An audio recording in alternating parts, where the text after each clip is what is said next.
Et le dernier est arrivé. Que l'aventure combinatoire commence. Dans cet épisode, nous explorerons toutes les opérations fondamentales de la combinatoire à travers des exemples clairs. De combien de façons ces 5 voitures peuvent-elles terminer la course? Dans un problème de combinatoire, c'est toujours une bonne idée de réfléchir à combien d'éléments vous voulez organiser. Nous avons 5 voitures. À l'étape suivante, réfléchissez à combien de positions vous voulez examiner pour ces 5 voitures. Nous nous intéressons à la liste complète des résultats, donc nous allons attribuer les 5 premières places parmi les 5 voitures. Bien sûr, le médaillé d'or sera en tête de la liste des résultats.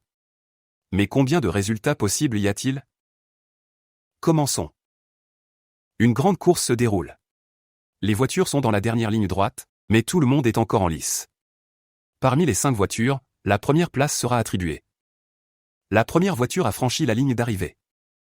Il reste encore 4 voitures sur la piste, donc la deuxième place sera décidée parmi 4 voitures. La deuxième voiture a aussi terminé. Maintenant il n'en reste que 3 pour la troisième place. Et ainsi de suite, jusqu'à ce que le dernier coureur franchisse la ligne d'arrivée. Pour trouver le nombre total de résultats possibles, nous devons simplement multiplier ces nombres ensemble. Le résultat est 120. Une autre façon de le dire, c'est factoriel de 5. Factoriel signifie multiplier le nombre par tous les nombres entiers entre lui et 1. Le symbole de la factorielle est un point d'exclamation. Cela peut généralement s'écrire comme n fois n-1, multiplié jusqu'à 1, ce qui égale factoriel n. Cette méthode d'ordonnancement distingue les éléments. Donc si nous échangeons 2 voitures, cela compte comme un ordre différent. L'opération factorielle prend en compte tous ces échanges. Pour l'exercice des voitures, n était 5. Voyons un autre exemple. De combien de façons 5 coureurs peuvent-ils se tenir sur le podium?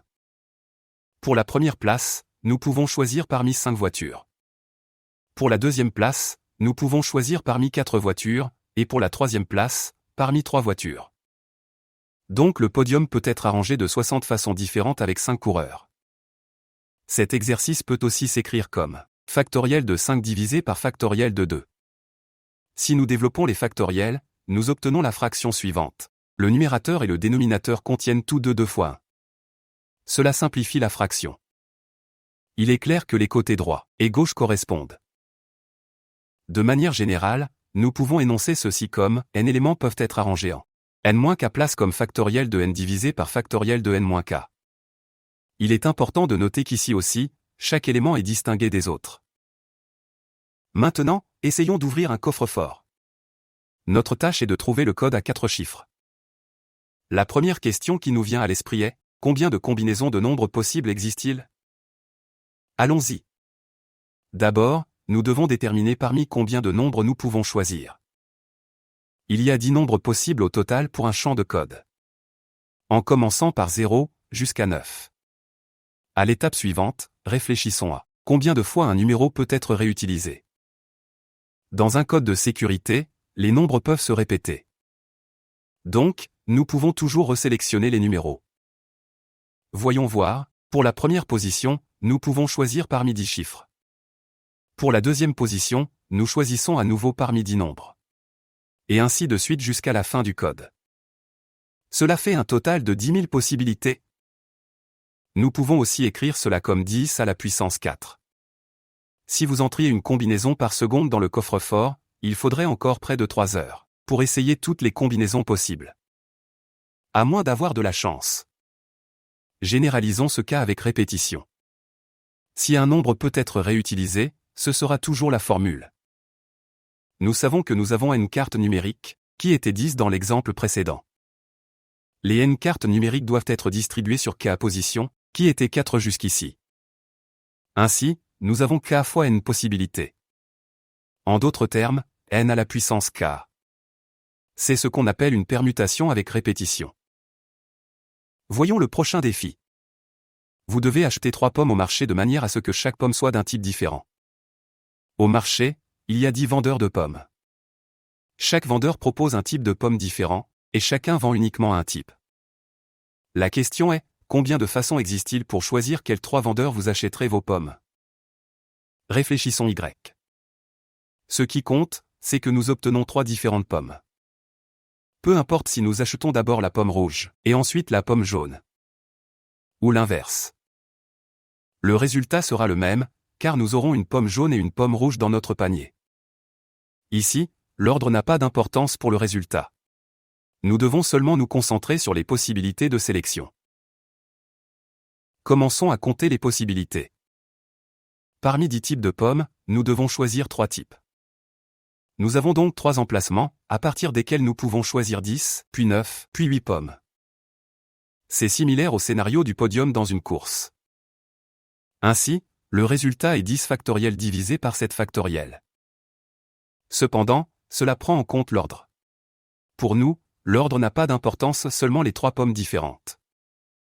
Réfléchissons, combien de façons pouvons-nous arranger 3 emplacements?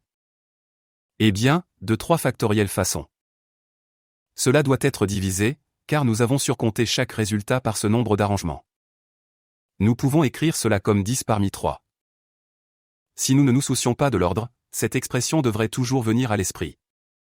Le chiffre du haut montre combien d'éléments nous pouvons choisir.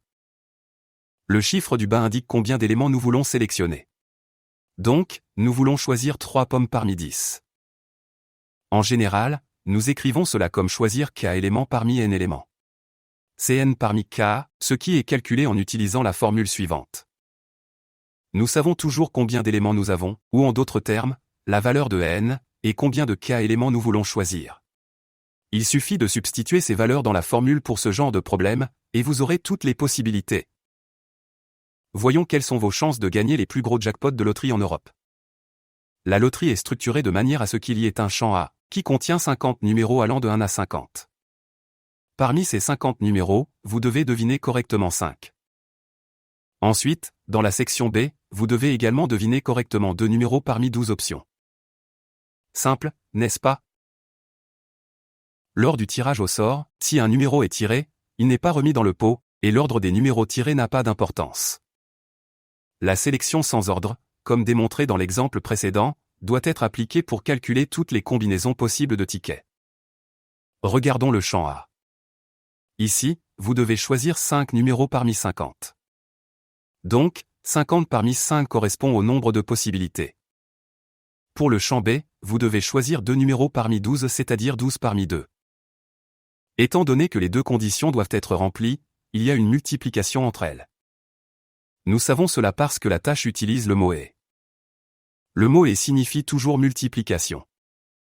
Au total, il y a 139 838 160 combinaisons possibles de tickets. Cela équivaut à la population combinée de la France et du Royaume-Uni. Donc, si tout le monde remplissait un ticket unique chaque semaine, alors une personne serait assurée de gagner le jackpot. J'espère que vous aurez de la chance un jour. Vous avez reçu une dernière mission. Vous devez retourner au marché des fruits. Cette fois, vous devez acheter 6 fruits. Au stand de fruits, il n'y a que 2 types de fruits disponibles, des pommes et des ananas. La question est la suivante, combien de façons pouvez-vous décider quels 6 fruits choisir? Distingue-t-on 2 pommes entre elles? Dans ce cas, non, parce qu'elles ne sont que des pommes. Est-ce que l'ordre dans lequel vous placez les fruits dans votre panier importe? Non, peu importe comment vous réorganisez les pommes et les ananas dans le panier, ce seront toujours les mêmes fruits. Nous distinguons uniquement les pommes et les ananas. La tâche consiste à déterminer combien de groupements possibles il y a pour les pommes et les ananas, étant donné qu'il y a 6 emplacements. Commençons à grouper. D'abord, nous avons 0 ananas et 6 pommes. Ensuite, il y a une possibilité, où nous avons un ananas et 5 pommes. Et ainsi de suite. Remarquez que nous pouvons séparer les 2 types de fruits avec un séparateur. Nous devons compter combien d'endroits nous pouvons positionner le séparateur. Pour cela, cette formule générale s'applique. C'est K-1 parce que si nous avons 2 types de fruits, un séparateur suffit pour les séparer. Si nous avons 3 types de fruits, nous avons besoin de 2 séparateurs. Si nous avons K type, nous avons besoin de K-1 séparateur pour séparer n éléments. Dans notre cas, nous avons 6 fruits avec 2 types différents de fruits, et nous pouvons les grouper de cette façon au total. Ceci s'appelle une combinaison avec répétition. Merci d'avoir regardé la vidéo. Si vous l'avez trouvé utile, n'oubliez pas de vous abonner, et d'aimer la vidéo aussi. N'oubliez pas de consulter les autres vidéos du cours pour continuer à développer vos connaissances. À la prochaine!